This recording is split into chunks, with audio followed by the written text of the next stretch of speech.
This is one of the most unusual planet formations that has been observed since the Voyager mission back in 1980.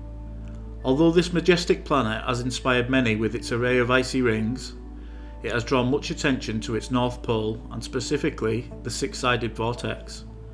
This is believed by many scientists to be a storm and at a relative size of around 20,000 miles, and it has winds reaching 300 miles per hour. There is no other weather system that comes close to this amazing storm.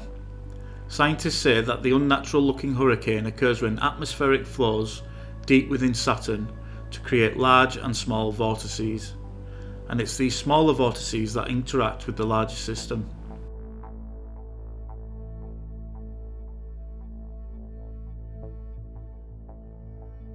Unlike the radio waves that the universe emits naturally, extraterrestrial signals are supposed to resemble the transmissions that humans use to communicate. Such signals will only be able to cover a small spectrum of radio frequencies. They'd also have a distinctive drift that indicates the source is heading toward or away from Earth, suggesting that the radio source is originating from a faraway interstellar object like a planet or orbiting star. Numerous candidate signals have been discovered by astronomers over the years. Some were discovered to be from previously unknown astronomical sources such as pulsars, which are the rapidly spinning corpses of dead stars that emit radio waves into space, while others suggest that its origin is of extraterrestrial nature.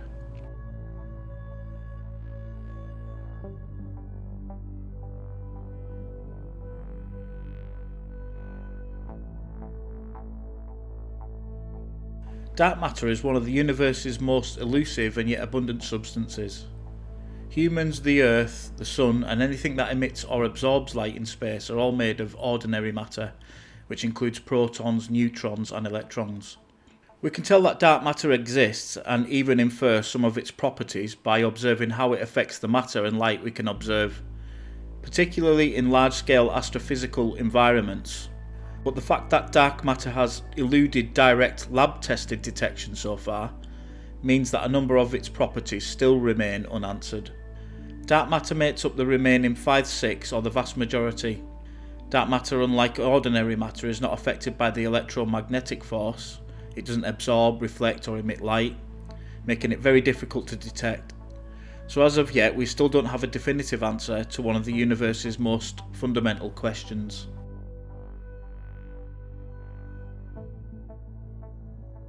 Astronomers use the term Big Bang to describe how the universe started. It is the concept that the universe started as a single stage, then grew and spread until it reached its current size. And it's still stretching. All we see today in our universe, stars, planets, comets and asteroids, they once didn't exist. Where did they originate from? It was speculated that a lot of hot tiny particles mixed with light and energy were present when the building blocks of matter first started. It wasn't at all like what we see today. It cooled down as everything spread and took up more room. These microscopic particles clumped together, they coalesced into atoms, then the atoms formed a group. The atoms came together over a long period of time to shape our stars, galaxies, and basically everything that we know and see today. The universe is a very big place, and it's been around for a very long time.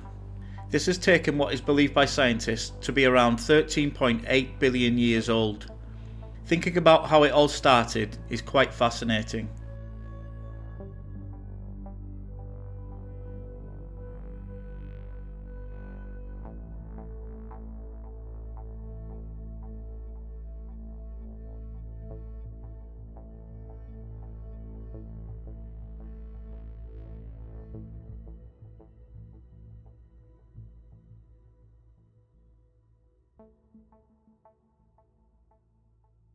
The question of how life began is one of the most profound in science, and scientists are still unable to find a consensus despite the existence of numerous theories. It's still a hot topic because understanding where life originated would help us better understand our place in the universe and lead our search for extraterrestrial life. And the timing of life's emergence is debatable. Everything we know for sure is that it occurred after Earth's formation 4.5 billion years ago. But before 3.4 billion years ago, when the earliest documented fossils were discovered, Many paleontologists have attempted to narrow the window by discovering older signs of life, but their results have been called into question. Although we can't be certain which of these possibilities occurred on our planet, successfully producing life from chemicals in the lab would at the very least reveal which of the proposed mechanisms actually occurred. And as our technology advances, so does our understanding.